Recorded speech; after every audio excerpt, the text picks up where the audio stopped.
Well, your cats can manage on their own. We're trying to get a condo down there. Yeah. I don't want to be like a house owner, but I would like to be a condo owner down Yeah. there and like go down for like a month. Mm. It's great.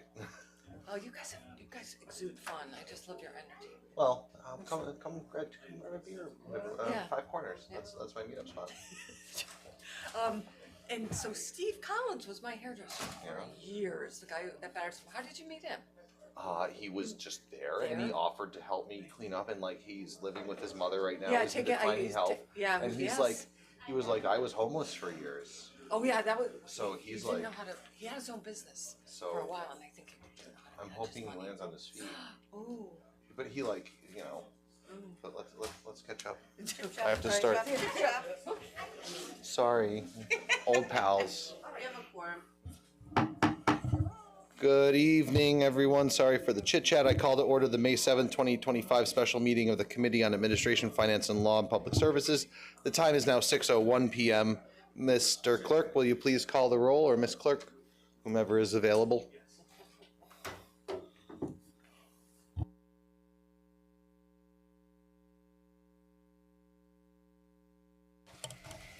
Alderman Connors, Alderwoman Barbosa, Alderman McNamara. Here. Alderman Santiago, Alderman Simpson, Alderman Gibson, Alderman Pabon, Alderman Smedley, Alderwoman Boulogne Saavedra, Alderwoman McAdam, Alderman Russell. Please note that Alderman Russell is an alternate for Alderman Smedley, and Alderwoman McAdam is an alternate for either Alderman Santiago or Alderman Simpson. You have a quorum. Thank you, Ms. Clerk. We are going to open the floor to public participation. I don't have a list in front of me. Do we have anyone signed up? So seeing as how we do not have anyone signed up, I will ask once more, is anyone here for public participation? And seeing no one online, we will move on. The time is now 6:02 p.m. The first item on the agenda is item number 36785-1, to act upon a resolution regarding the general fund budget for fiscal year 2025-26. May I have a motion? Alderwoman Boulogne Saavedra. Thank you, Mr. Chair. I make a motion to refer this back to the council with a neutral recommendation. I have a second by Alderman Russell, and motion to refer with a neutral, again, by Alderwoman Boulogne Saavedra, seconded by Alderman Russell. At this time, I will call up the various departments to speak on their budget questions and allow questions by council members for their departments. The first speaker is Mary Pecorsi for Corporation Counsel.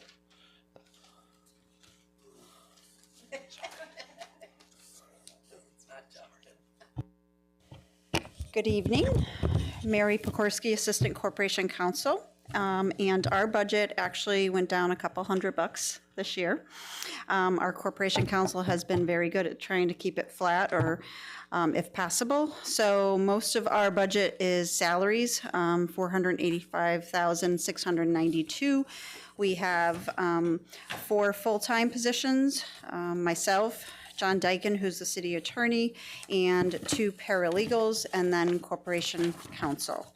And we handle a multitude of issues for the city, including all litigation, with the exception of a few that we do farm out, and collective bargaining, FOIs, any requests for opinions, review of contracts, can't even think of what else, but we basically are handling more and more as the years go on.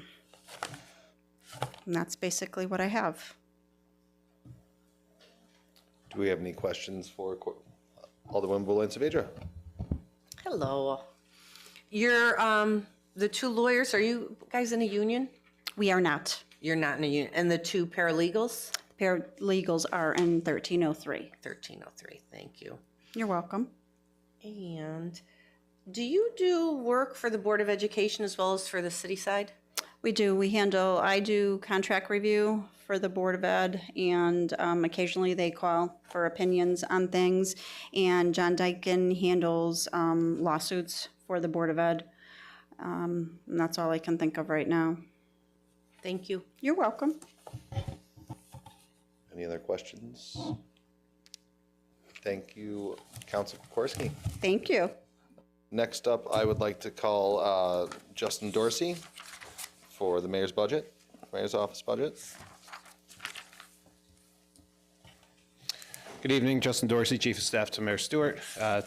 Budget from this year compared to last year is virtually the same, all administratively, with the exception of a total overall of about 2.5%. That's just in line with the 1186 raises for the folks that aren't the mayor because she's set by ordinance.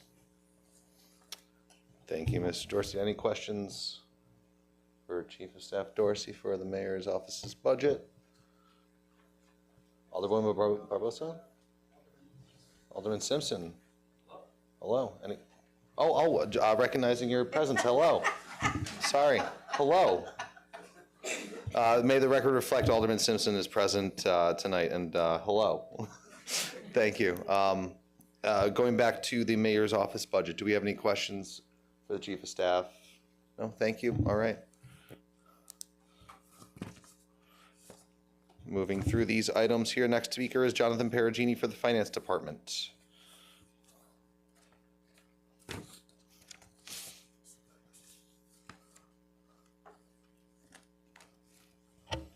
Hello.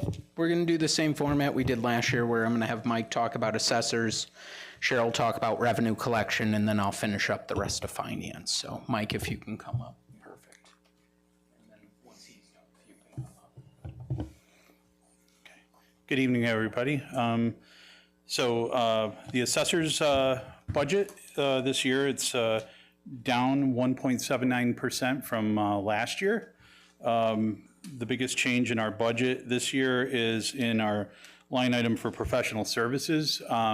As time has gone on since the 2022 revaluation, we've had, we're weaning off of our Superior Court appeals for the revaluation. So we haven't had to have, I'm not anticipating as many appeals and the need for hiring for outside appraisals and such. But we'll be doing another revaluation soon for 2027, so it goes quick. But other than that, the budget is pretty much the same. Contractual raises for salaries. There's another large decrease with the technical publications. As you know, a few weeks ago, you voted to change the depreciation tables for motor vehicles. We're valuing motor vehicles differently now than we used to. We're no longer using the NADA guides, and that's a huge savings for the city as far as the annual cost for those guides. We're using a percentage of MSRP. So a lot of our cost for technical publications is due to valuation issues. So that fell substantially for the coming year. But other than that, a lot of it's pretty much the same, but any questions, I'm happy to answer. Alderwoman Valencia-Vedra. Hi, Mike. Thanks for being here. I ask everyone who presents the same, like 3 questions. How many employees in your office? Including myself, there's 8 employees. And the unions that are represented by those employees? We have 2 of us in 818. There are 3 people in 1303, and the remainder are in 1186. Okay, great. Anything that we should know about? Everything's the same? No changes other than the slight reduction you talked about? At this point, no. There's no other changes. We're just adapting to the new motor vehicle schedules. Again, we'll be ramping up again for a revaluation in 2027. We're going to start a project. Heavy sigh. Yeah, heavy sigh is right. Yeah, but that'll start up in the spring of 26. So we'll see how that goes. It'll really, actually, the RFP will happen in spring of 26, and then probably wouldn't start budget-wise until July of 26. So, yeah. Thank you very much. That's You're all welcome. I have, Mr. Chair.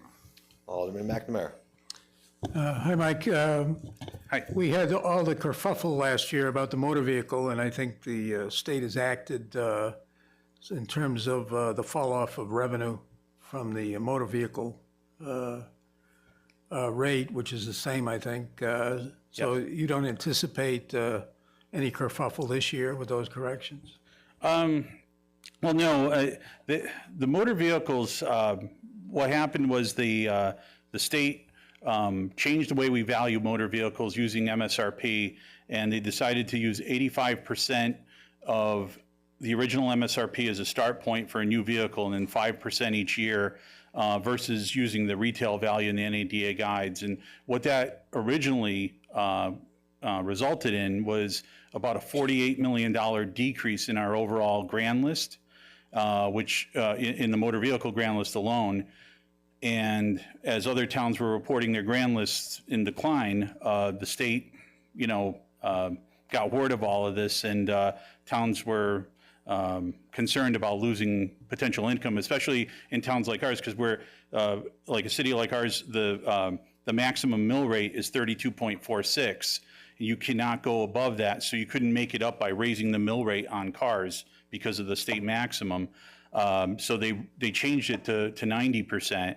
In the end, our grand list still went down, so the anticipation is most people who own the same vehicle from one year to the next should see a decrease, but there might be a few that it might go up slightly on some, but the majority are going to see a decrease in their assessment and overall tax bill. Yeah. Sure. Thank you, Alderman McNamara. Alderman Valencia-Vedra? I just want to clarify, because you said the grand list went down, you're specifically speaking about vehicles. Yes, the vehicle grand list went down, but the overall grand list was up 1.32%. On the gross side, 0.77% on the net side. So, yes. Thank you. Thank you, Alderman Valencia-Vedra. Any other questions? All right, thank you. You're welcome.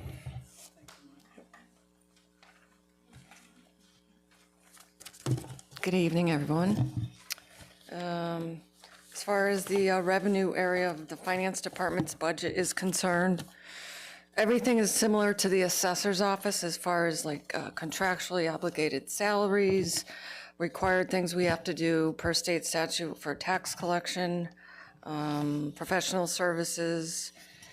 The only thing that we're actually less than last year's budget is the intent is we're going to promote from within, hopefully, to fill a revenue specialist position, and we're not going to be filling the associated revenue aid position. We've found that the volume of traffic at the window is not what it used to be, and we can manage without that additional staff. So. Thank you, Cheryl. Alderman Valencia-Vedra? Same questions I ask everybody. So the number of staff people in your office? 8 plus myself. So 9. Can you delineate the unions for me represented by those staff? 1186. That's it. That's it. Everybody's 1186, except for you. And, well, me. Right. Which, Okay. All right, very good, thank you. Thank you, Alderman Valencia-Vedra. Any other questions? Seeing none? Thank you. all righty, thank you. Last but not least, Jonathan. Hi, everyone. Good to see you again. The finance department full-time salaries went up. Part of that was shifting a manager of revenue services, reverting to a grant manager position, and shifting that from revenue collection full-time salaries to 100% of the finance department. So that's why you see the big increase on that one. Next thing, we went through our budget, and the OT, we dropped $5,000. So we tried to look at items that we could adjust based on historic actuals. Longevity went up because that position moved from revenue collections over to finance. The next, part-time salaries, we dropped at $5,000. Then we went to advertising. We had to increase it a little bit more because we have to do postings in the Hartford Current now, as opposed to the Herald. We were having issues with stuff getting posted in a timely manner for meetings. So that should be the slight increase on that one. Next one's operating materials and supplies. We increased that a little based on historic trends because that was around 1,000, so we moved it up a little. And then the last piece, dues, fees, and memberships, moved it up just a little. So from 4,680 to 5,000. Any questions on that piece before I go to the next couple? Alderman McNamara beat you by a hair. I'm going to wait till the end and then ask a couple of general Alderman questions. Boyd. The answer is 12 positions in my office. We have about 4 in 818. I'm management. We have 2 1303, and then the rest are 1186. Nothing new and exciting. Oh, you're funny, John. But Sorry, I was don't going mean to to. ask one clarifying point on the positions, the transfer from revenue collection. So is that the position Cheryl was talking about that's not going to be backfilled? No, that was a revenue collection aid. The is not going to be backfilled on revenue collections. But that isn't revenue collections out of Cheryl's office? It is. So in addition to that piece, there was a individual who used to be the manager of revenue services, and she was split 33% the general fund, 33% water, 33% sewer, and now she's 100% finance. So there was an additional moving piece besides. All right, so it's the same number of staff, we're just switching how that staff person is paid. That's what we're seeing in the budget. Yes, because thank her you. office has that number, and then I included the number that's in the finance office. Thank you. You're welcome. Thank you. Alderman McNamara? Thanks, Jonathan.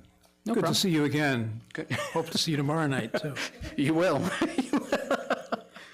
I think the answer might have been in your explainers, but of the city departments, your expenses are estimated at 302,000 more. Oh, the bottom line, right? Yeah, Is that and what you're I saying? notice Yep. these things fluctuate from one year to another. I don't know if you have expenses in one year and one not, but Oh, you're taking the full bottom, I didn't get to the next. the whole ball of wax. Yeah, I can get to that part next too. There are some other additions. All right. And is it have to do with staffing and getting to full staffing to have the audit come in earlier, or just if you could elaborate? We are at full staff. If you look at the assessor budget, that went down 15,000. The budget for revenue collections went up almost 100, but that was more professional services. I think that's collection fees because we're aggressive with our delinquents and going out to tax serve. For finance, it was mostly the salaries. Then the next part is general financial services. There's 2 increases in there, 50,000 for pavement management, and then an increase of 45,000 for professional services.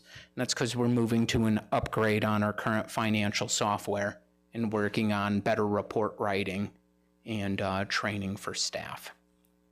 So we can find those increases in the disaggregated budgets of the departments Yeah, you could find it within it. The in the GF book. yes. Okay. Well, on the income side, can you comment on, looks like a $5.4 million increase in income from all departments. Of course, that also has to be disaggregated to look at. Do I have that correct? Excuse me, Mr. Chair. Is that just Mr. finance or in total? Perugini is here to represent the budget for his actual department, not the overall budget in this particular context. That'd be a point of order. Well, Well heard. Alderman McNamara, do you want to address or? Well, just to clarify, I mean, you pointed out that income investments and other things, I assume you have income from your department. So maybe to satisfy the Alderwoman to my right, maybe you can share that impact in terms of finance revenue. Sure, I could. The big impact on the finance department revenue is an increase of $250,000. It's for the cannabis sales. For right now, it's just starting up. We had one business open up a few months ago, and we started to see a little money come in for that. Right now, only $924 for January and February's invoicing. And now we just had another warehouse open. the another warehouse opened, so we're waiting for DRS numbers to come in. Because the way it happens is the cannabis shops have to file with the State Department of Revenue Services. They do a monthly sales and use tax, and any kind of sales from the month before, they have to report 30 days later. And then around the 10th, they invoice us the gross, and we charge them 3%, and they break it out by the vendors. So we just started the billing of that last month. So that's a new source of, through you, Mr. Chair, that's a new source of revenue with the opening of these cannabis shops. Yep. Okay. Yes, that is correct. Brand new, so. And do you make estimates on investments and how they'll fare, or should I go to CNBC for that? Don't go to CNBC. The, any investments where I think it's going, I'm hoping it stays consistent. We actively watch the Fed rate. I believe they're meeting a couple days? Today. Or today, yeah, the 7th, right? They're supposed to be meeting, and I believe they're looking to keep it the same, and we're hoping it stays around this rate, but I can't predict how it will be 12 to 18 months from now, but we do our best to work on the cash flow and to keep it on investment, keep it in banks that yield high interest. And just one more thing, Mr. Chair, through you, if the council could be provided with the bond agency report that has been in the air today, the latest one with the A bond rating. You're referring to the Fitch report? Whatever, I think this is the latest one. Yeah. I'm not sure, correct me, It's I'm the not Fitch sure it's one. been posted yet, so that's why, I think it would be helpful to the council to read that whole report. Thanks. Thank you, Alderman McNamara. Any other questions for Mr. Perugini? Thank you, Mr. Perugini. Thank you, guys. Thank you. Thank you. We'll see you tomorrow. Looking I'll forward to it. be here the rest of the meeting, too. Right. The next speaker is Linda Gard for the Human Resources Department. Welcome, good evening, thank you. Good evening. So in Human Resources, we have two components, Human Rights and Opportunities and Civil Service. So we have 3 employees, that includes myself, well, 3.5. We have Jarrell Hargraves for the Human Rights and Opportunities, Trish Haddad, who is our Benefits Administrator, and Kathy Cheney, who is a part-timer who works between 15 and 19 hours a week. So the mayor has proposed to cut my budget by close to $38,000 this year.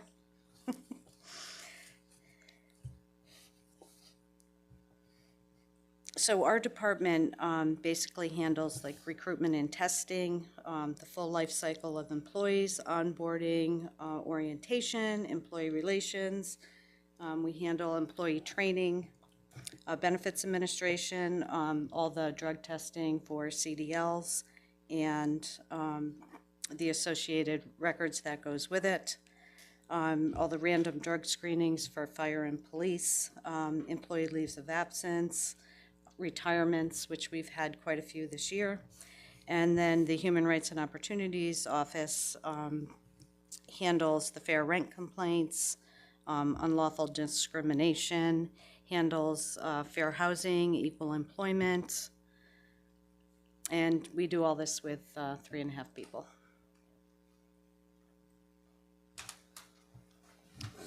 Thank you for doing all of that with so few Yeah. folks. And both Jarrell and Trish are in 1303. I'm not in a union and Kathy's not in a union. Today, Alderman Pabon? Yeah. Hey, Linda. What is that $38,000 going to do for you? Are you getting rid of anybody? Are you getting rid of anybody? No, I don't have anyone to get rid of. Unfortunately, a lot of our expenses went up this year. Our physicals went up for employee physicals. Our firefighters and our police have a higher level physical. They do human performance exams, and they have to have respiratory exams. So those costs did go up, and our psychological examinations also went up by $100 for each exam. So basically, I was cut 10,000 from professional services, and we're gonna have to figure out what we're gonna do with that. Our employee physicals were cut by 12,000, and then our test fees were cut by 15,000. So 15,600. So whenever we have an examination, we have to pay for those exams in order to run the examination. So. Thank you. I had a question for Alderman McNamara. Go ahead. All right, thanks. Oh, sorry. You're welcome. Oh, still going? Oh, you, If you're still going, please, you got the floor. All right. Alderman Mac. let me reclaim my time. Evening, Linda. Is that cut specific to HR only? Because I know you're dealing with a couple of the human resources. I thought I saw in the mayor's proposed budget an increase overall. There is an increase, and there's an increase due to salaries, and then my part-timer was new. But you're, just point. I've never had her before, so that was $32,000 more this year. Okay.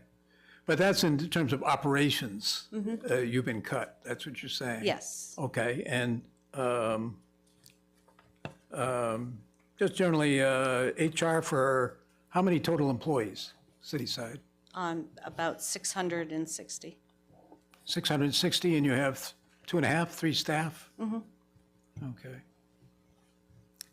And that includes health coverage, benefits, Retirements, orientation. my growing annuity after a year and a half, and that sort of thing? Yeah. Okay, so that explains the increase, but it's the staffing and the whole operation. But in terms of the cost of doing business, you sustained a cut. Yes. Okay, thank you. Williams Deidre. Linda, I just want to compliment your office. Sorry, I just want to acknowledge Alderwoman Scott joined us. Sorry to cut you off.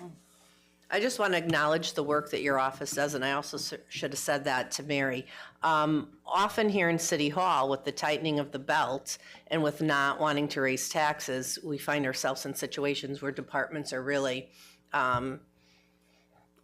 they're tight. It's really, really tight. So I just want to say thank you. I appreciate the work that you do and the crunch that you're in, because you have significant work. You handle the HR complaints as well. So I just want to say thank you and just acknowledge in the bigger picture of the budget that on the City Hall side of things, the mayor has kept a very tight line to keep our fiscal stability going. So, but thank you. Thank you. I'll pass that along.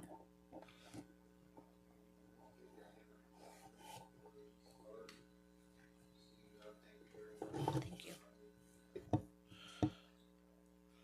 All right. Next speaker we have tonight is Mark Moriarty for the Public Works Department. Sorry, Mark.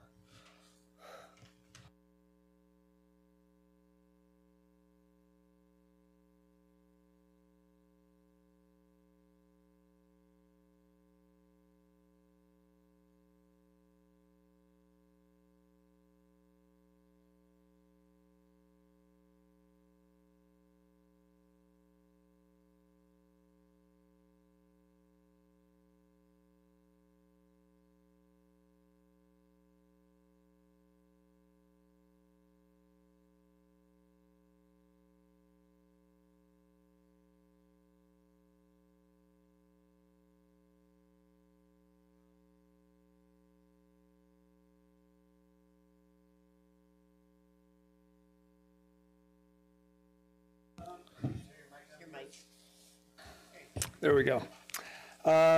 Just to get started, I'm going to go through this first sheet Public Works by the numbers. It's a good opportunity to remind you and actually remind me too, all the things that Public Works is involved with this year, and a lot of these things are every year. Maintenance on, we're a service department, we're a construction department, and we're a maintenance department of most of the city's infrastructure. The first sheet really goes through, and it's kind of humbling actually for me to read it. We're in charge of a $60 million water treatment plant, over 170 miles of roads, over 1,200 acres of parkland, 9 major parks, 24 satellite memorial parks. We manage over 350 vehicles, 150 pieces of large equipment like payloaders, 320 pieces of smaller equipment. We have 7 reservoirs combined for 2.6 billion gallons, 6,300 acres of watershed, 64 traffic signals, over 20,000 street signs, 271 miles of water mains, over 17,500 water sewer customers, 852 fire hydrants, 7 high hazard dams, 8 bridges, thousands and thousands of trees. We go over 15,000 annuals that we plant every year, 39 acres of irrigated fields, which we need to maintain, drain every year. That's a lot of work on that. 3 large volume water storage tanks, 333 miles of storm and sewer pipes, over almost 8,500 manholes and catch basins, over 200 miles of sidewalks, which is a special one because it's a lot of those are been in place for a long time. Like a lot of our infrastructure is old. We have over 40,000 trash and recycle containers on the street. We have 2 swimming pools, 3 splash pads. Our department also is instrumental in supporting recreation and community services and just dozens of events every year. Large events, small events, everything from a Little League game to major holidays. We're in charge of emergency response.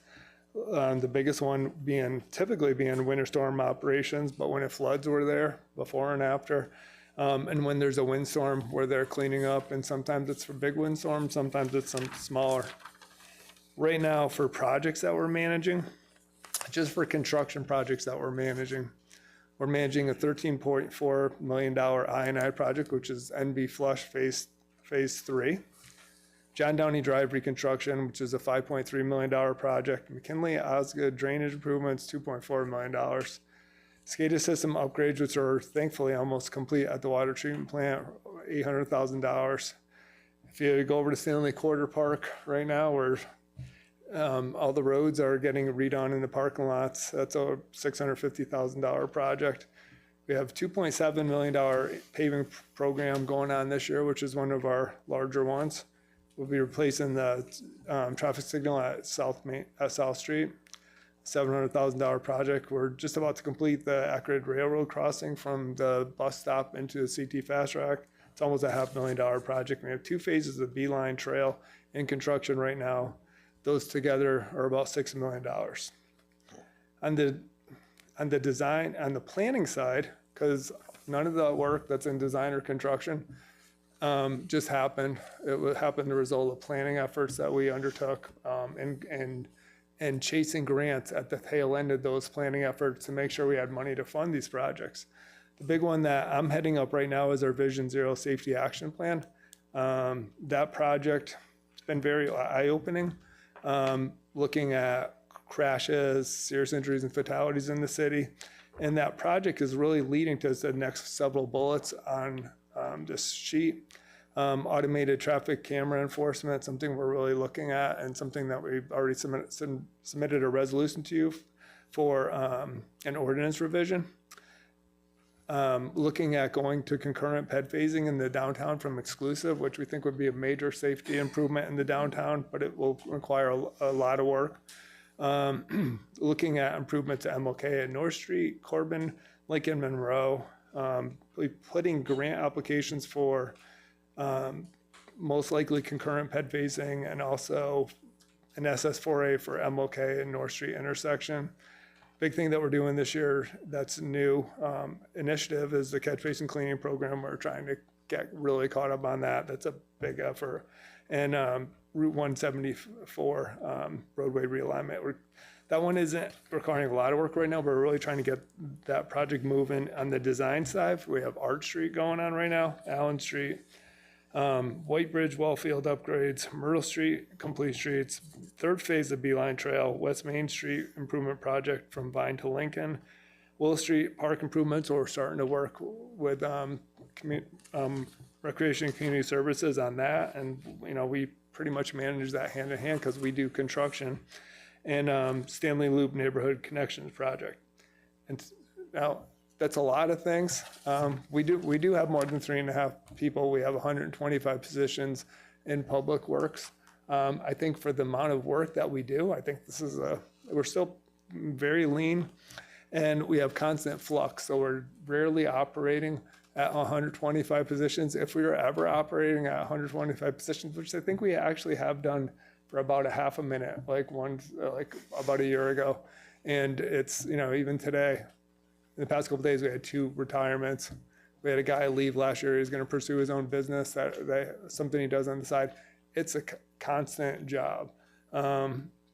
So with those 125 positions, we have 2 non-affiliated, including me. We have 11 18 employees, 3 1303 employees, and 109 1186 employees. We have several hiring processes going on right now. It's my job could be full-time just doing personnel related things. I think we have so much thing going in engineering. I end up spending a lot of time on the engineering end, but I clearly could spend all my time just doing hiring, promotional, things like that. The next sheet goes through the budget highlights for this year. We went in with a modest increase of, given our budget size of over $50 million, of a 2.02% increase. It was about $303,000 increase. The mayor did cut us back. So it currently stands at a 1.12% increase. It's a $168,245 increase. I think that's pretty reasonable, very tight, considering contractual increases and things like that. It's very difficult to keep budgets flat every year, but we always strive to. The sheet also indicates some of the larger increases. Salaries initially was at $52,000. With the mayor's cut, we're down to minus almost $73,000 from the current fiscal year. Rubbish removal, trash removal, trash just in general is a large part of Public Works budget every year between disposal tip fees and contract for collection citywide. Those all have CPI increases in them. So we had $123,000 and some change increase there. Operating materials, not a huge change, but if $50,800 change there. And vehicle equipment damage and supplies, $25,000 increase, pretty much just based on what historical spending it has been and budgeting that to a proper level. Thank you. Do we have any questions for Director Moriarty? Alderman McNamara first, Alderman Simpson next. Thanks, Mark. I was able to see your report, I think, the Board of Public Works prior to all this being sent to us. Can you give a status on the Overlook McKinley project? Yeah, it's going. It is about a month behind schedule. They had some issues with one of the larger structures and had some timing issues of getting the revisions, but it is still supposed to be completed by August. They have about half, I think a little more than half the pipe in the ground. It's going decently. I think we have some issues with the contractor. I don't want to talk about it too publicly, but it's just basic, nothing like workmanship quality or anything like that, but they're not probably moving as fast as we'd like them. But it is a tricky project with rain and other factors. And also, we did that project over the course of the winter, and it really wasn't an easy winter. We've been fortunate the past several years that we've been able to do construction throughout the winter. This year was a little bit tougher for that, and we tried. We got some stuff done, but it wasn't like doing a project in the middle of summer. And just on the, this is about 3 years into having a sewer authority, and does that go in the Clean Water Fund? Yeah, the Clean Water Fund. Yeah. How are you feeling about that? It's been a very important, I think it's been a great thing for the city to do. It's given us a funding mechanism for flooding and stormwater management. Yeah, it's a smart thing to do. I'm actually sitting on a committee for CROG. They're looking at implementing a regional stormwater authority for all the CROG communities. And I think they're looking at what we did and what New London has done. We're the only two that have done this at this point as a smart move, because there are rising costs associated with managing stormwater, like just stormwater management, not just from the MS4 permit, but from flooding. So I think we're definitely looked at as a leader because we've done this, and it's just given us a funding mechanism for staff, personnel, flooding response. It's been a smart move. And to you, one more, I think about 800,000 for the McKinley project came from that fund? It did. And honestly, we wouldn't be able to be taking this initiative to clean all the catch basins that we're cleaning if we didn't have the Clean Water Fund.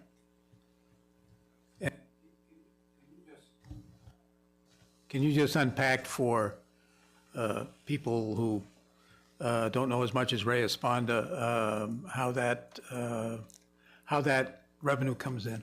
Oh, the Clean Water Fund? Yeah. So essentially, it's a stormwater utility. And revenue, your fee is based on your impervious area. Even more so if you're a commercial property. So impervious area, there's stuff like rooftop, paved area. The more pavement you have or rooftop area, the more water you generate after a rainstorm that we have to go into the pipes for projects like McKinley and Allen Street where we have flooding.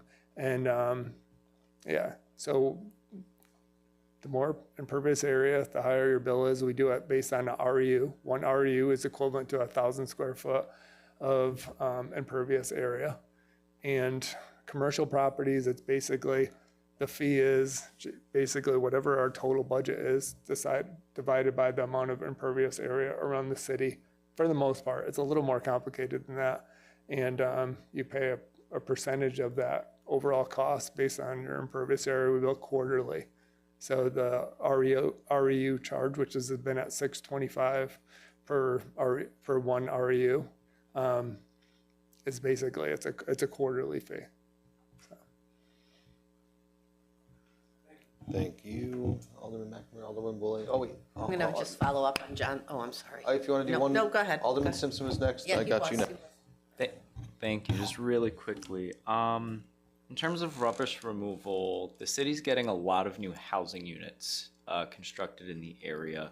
I was just wondering, with the hundreds of units that the city's seeing come in, depending on when they are constructed, this will introduce more demand for our rubbish removal programs. And so I was wondering if there's any anticipation for that in this budget. I mean, most of the units are apartments that aren't eligible for our program. So our program is primarily, it's, residential properties, up to 6 family properties. Mm-hmm. There was a talk a couple of years ago about dropping that to 3 or 4 family properties, but these new apartments aren't really going to be part of it. There'll be commercial waste that exists outside our program. Okay, thank you. Thank you, Alderwoman Belanger-Vidra. So Mark, with confidence, you're saying new projects, apartment living is not part of our rubbish removal? Because I'm the one who talked to you years ago about changing and who gets to have rubbish collected on our dime and who doesn't. Yeah, If it's Yeah. a high-rise, like hundreds of units is not part of our residential collection program, Right. they have to handle that privately. Yes, absolutely. I was going to ask you, going back to Alderman McNamara's questions about the Clean Water Fund, but we'll stay with examples like apartment complexes. Do they pay a fee also into the Clean Water Fund? Oh, every property, pays a fee, so, and they're pretty much, they're almost all impervious. Yes, absolutely. So I just, again, want to say, so these complexes, although having new ones will put some strain on city services, they're paying for that. So they are assessed a fee. They are. Okay, thank you. Oh, I did want to ask you, although we are on water, did you have capital equipment? Is that normally part of your budget, capital equipment, or is that? Capital equipment is typically handled separately. Okay. The only exception to that is that we have line items in water, sewer, and clean water fund that do fund capital equipment. We're fortunate with the utilities to budget annually for capital equipment needs. In those funds, In but those not in the funds. general fund? Correct. Okay. Thank you. Thank you, Alderwoman Blanchard, Alderman Simpson. Thank you. Just kind of piggybacking off my previous question, we're seeing a diversity of housing come into the city, which includes single-family homes like the previous, I believe, St. Thomas Aquinas property. That was split up into a bunch of single-family homes. Projects like those are covered under the residential collection program, If it's a correct, or no? if it's a single family property, 6 units or less, then it's included in our program. Okay, thank you. Thank you, Alderman Simpson. Just wanted to reflect that Alderwoman Sanchez has joined us. And do I see any other questions for Director Moriarty? Seeing none, thank you very much. Thank you, everyone. Appreciate Alderwoman Blanchard. Nothing to do with your budget, Mark, but since John had asked you some questions about McKinley, it would be nice for the council just to get a status report on some of the ongoing projects that are happening. Okay. Thank you. Thank you. All right. Next speakers are Lucian Paulwalk and Peter Gostin for the Registrar of Voters Office. Thank you. Good evening and welcome.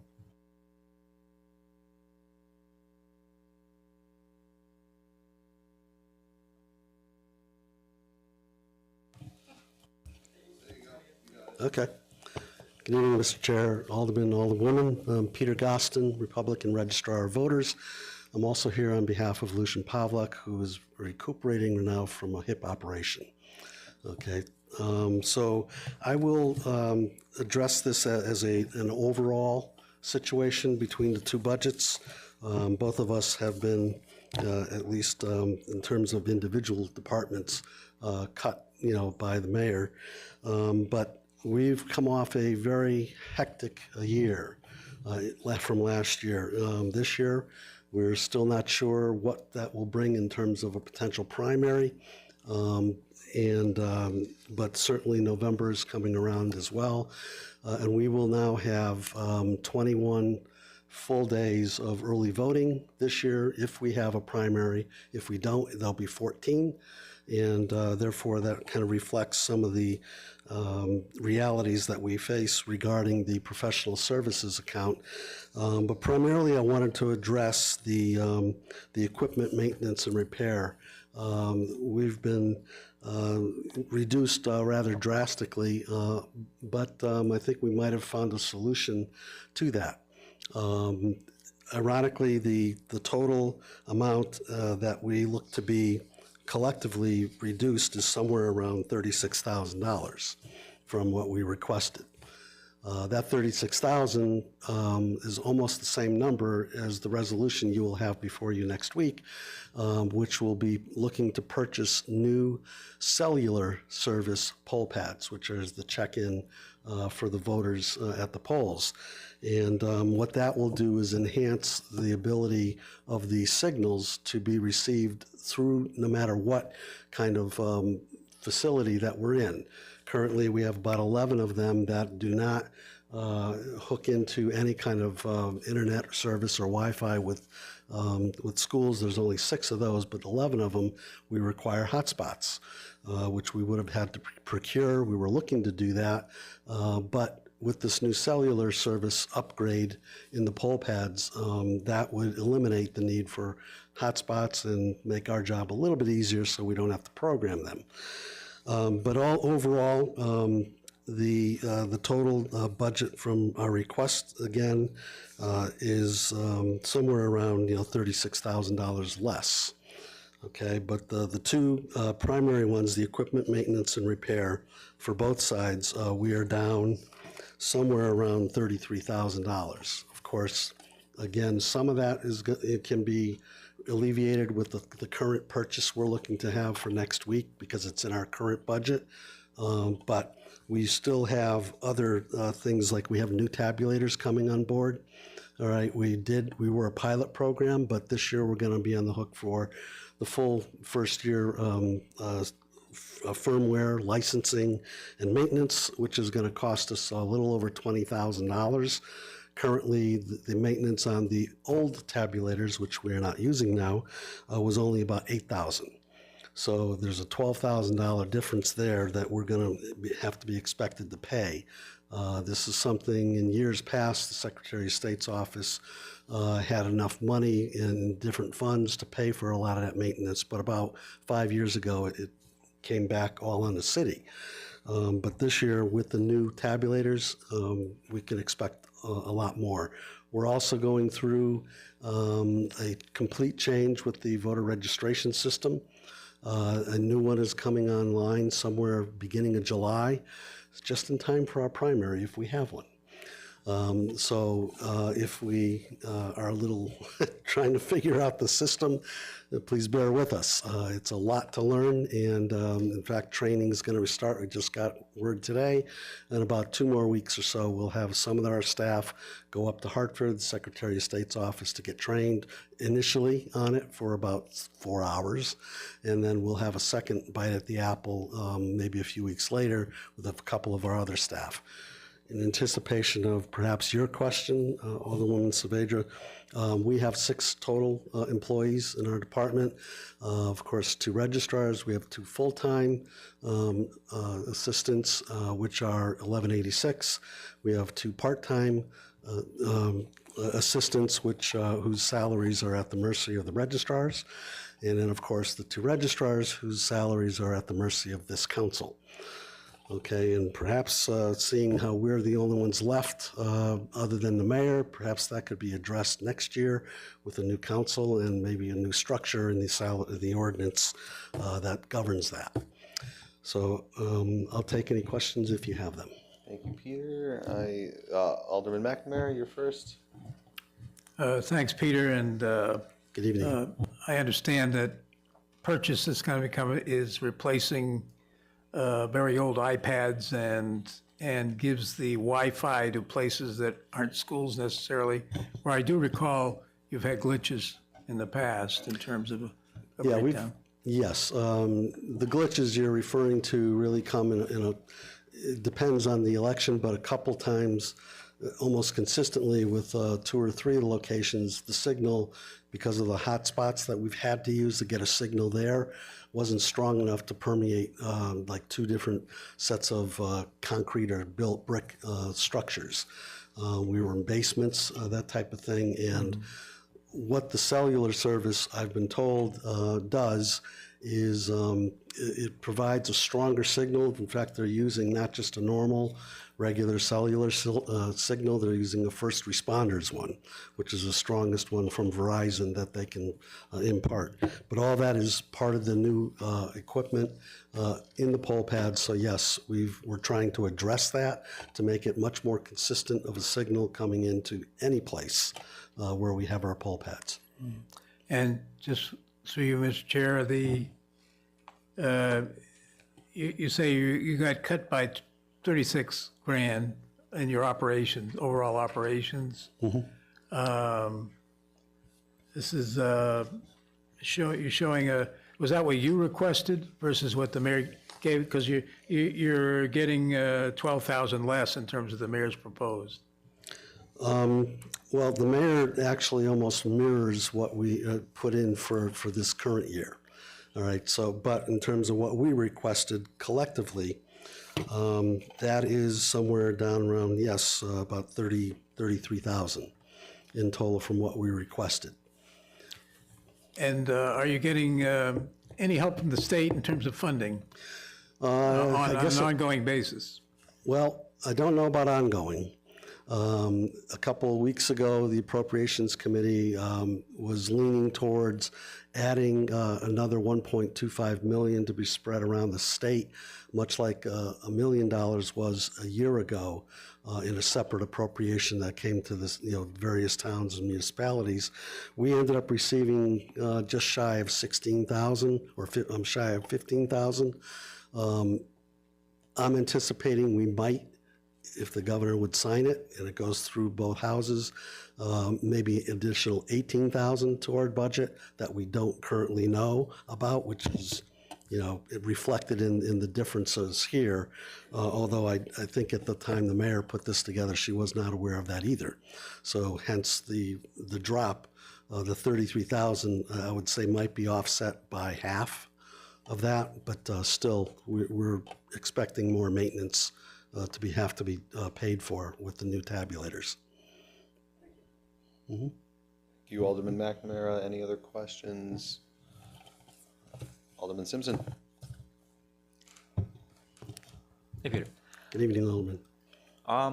I guess my main question is with the new equipment coming in around July, how would that impact the early voting periods? And also, is the state helping out further with early voting this year? I know there was a lot of commotion in previous elections about local officials needing assistance across the state. So I'm just wondering, what does that look like here?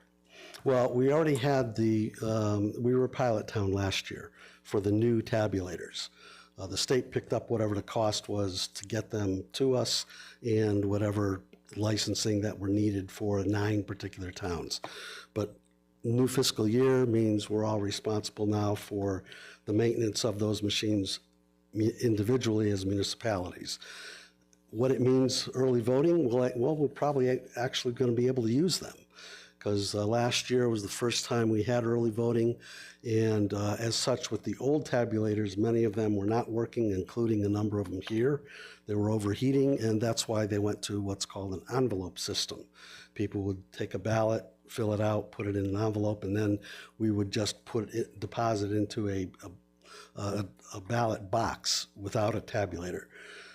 Legislation is looking to change that and recognize the capabilities of the new equipment to allow the ballots to go directly into a tabulator. And therefore, so that will be one change, a big one and an important one, but yet in terms of the functionality overall of the machines, it won't affect us at all. As I mentioned a few minutes ago regarding the state providing more money to municipalities across the state, I think they're allocating $2 million in total. $750,000 of it was going to the Secretary of State's office, leaving $1.25 million to go to 169 municipalities. And if they use the same Yukon logarithmic understanding, whatever they did to figure out how much every town would get, I'm anticipating we might get around 17 or 18,000. But it's not a guarantee. Nothing's in stone yet. At the time we put this budget together, of course, 6 months ago or 5 months ago, there was nothing coming. So that's why some of our numbers seem high, but yet, it's being pared back, which I think we could live for the most part within that budget, with the exception of the equipment and maintenance, because as I said, that's going to require more money than we currently have had to spend. Actually, thank you. That's all I had. Okay. Thank you, Alderman Simpson. Thank you, Peter. Any other questions? Seeing none, thank you very much. Thank you. Appreciate the presentation. Last and foremost on the list is Mark Bernacki for the Town and City Clerk's Office. Thank you for your patience.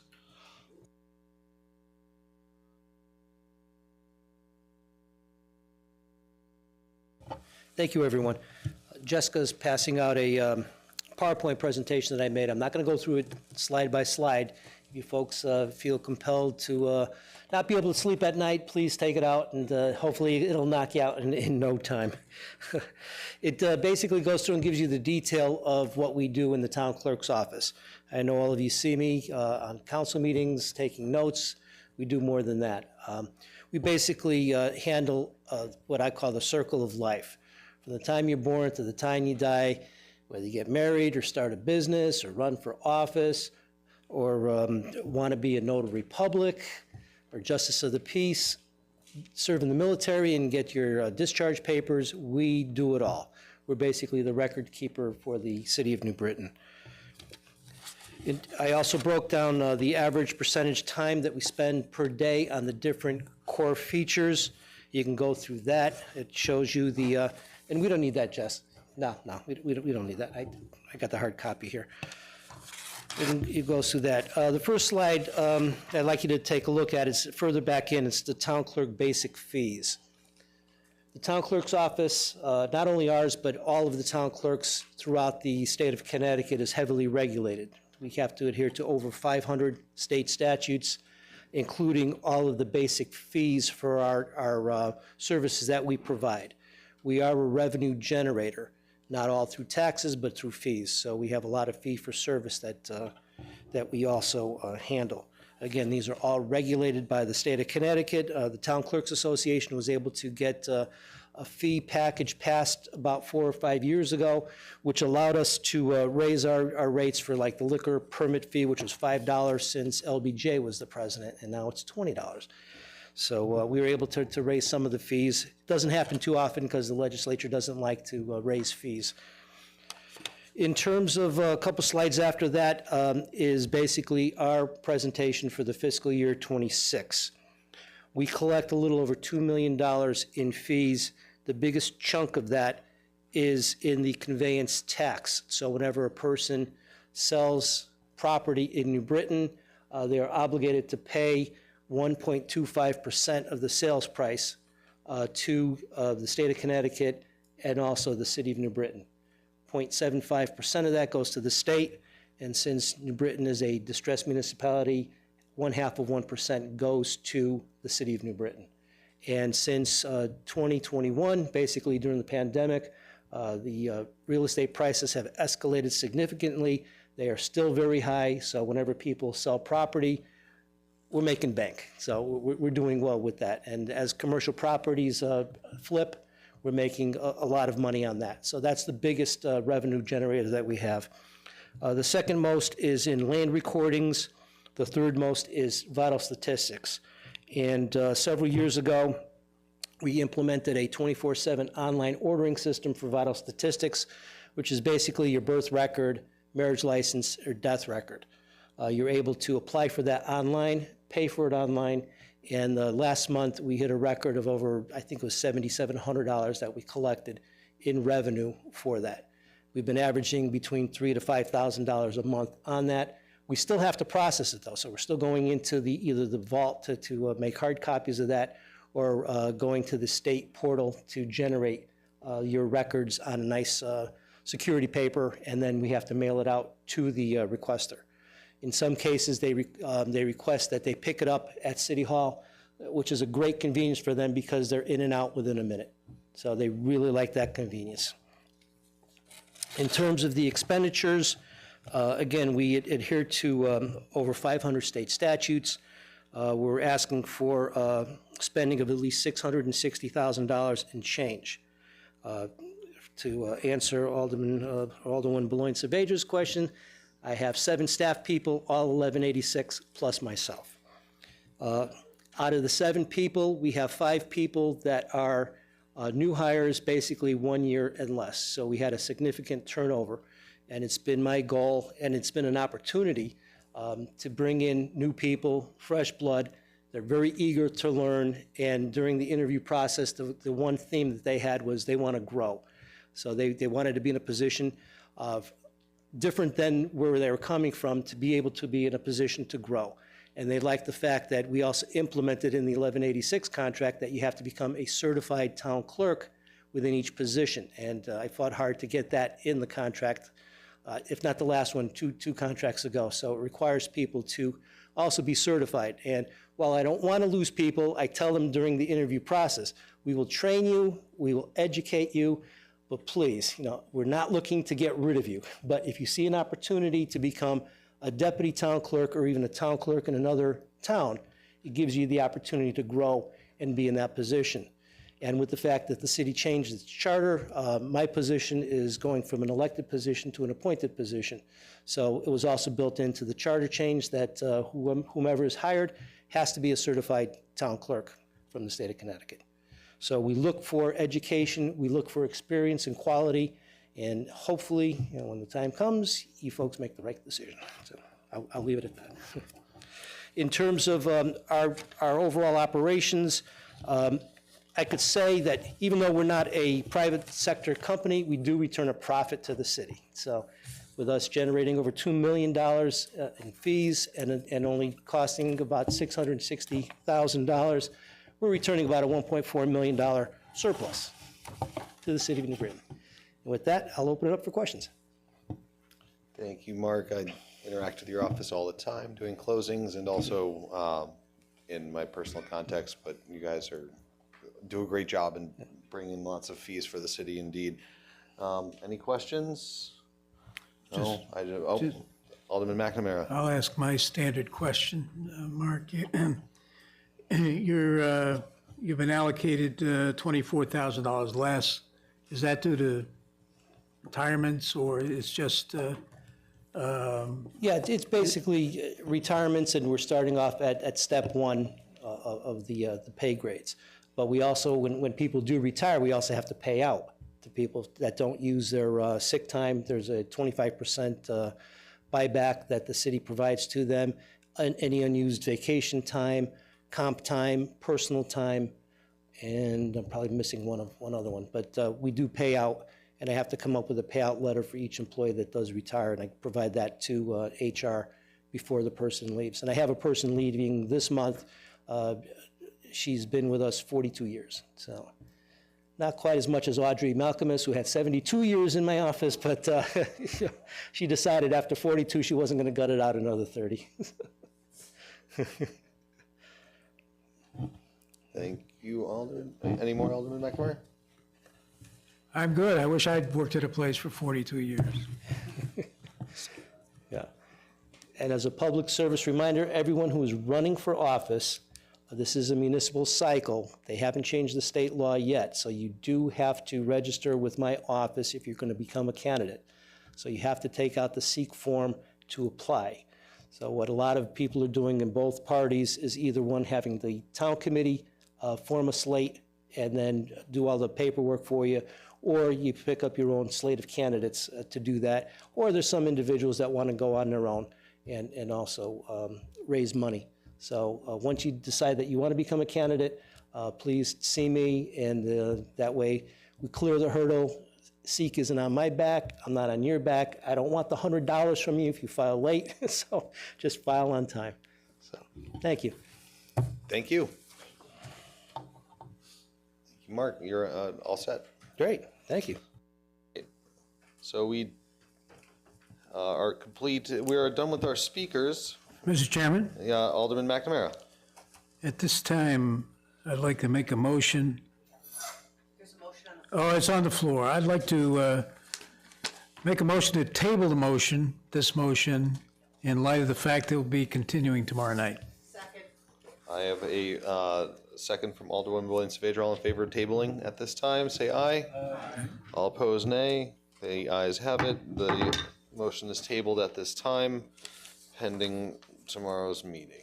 We are on to the next item on the agenda, item 36786-1, to act upon a resolution regarding the special revenue funds and enterprise funds budget for fiscal year 25-26. May I have a motion? Alderwoman Williams-Saavedra. I make a motion to refer back to the full council, excuse me, with a neutral recommendation. Oh. I thought it was loud Mic check.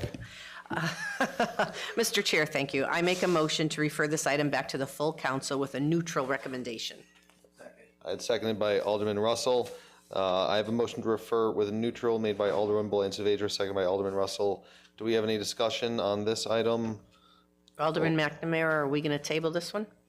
Do we have any motions to table? We do. I will, since we won't be done till tomorrow night, I would move that we table this. Second. All right, all in favor say aye. Aye. All opposed, nay. Unanimous table. The next item on the agenda is 36787-1 to act upon a resolution regarding the budget appropriation for capital improvement program 2526. May I have a motion? Mr. Chair. Alderman Boyd Saavedra. Thank you, Mr. Chair. I make a motion to refer this item back to the full council with a neutral recommendation. Seconded by Alderman, I have a recommendation made by Alderman Boyd Saavedra for a neutral, seconded by Alderman Russell. Any discussion or perhaps another table? I'll move to table. Second. All right, motion to table by Alderman McNamara, seconded by Alderwoman Boyd Saavedra. All in favor say aye. All opposed, nay. Ayes have it. That would be great. Seconded by Alderman Pabon. We have a motion to adjourn. All opposed say aye. All opposed, nay. Thank you. The time is 7:11. Go get a slushie.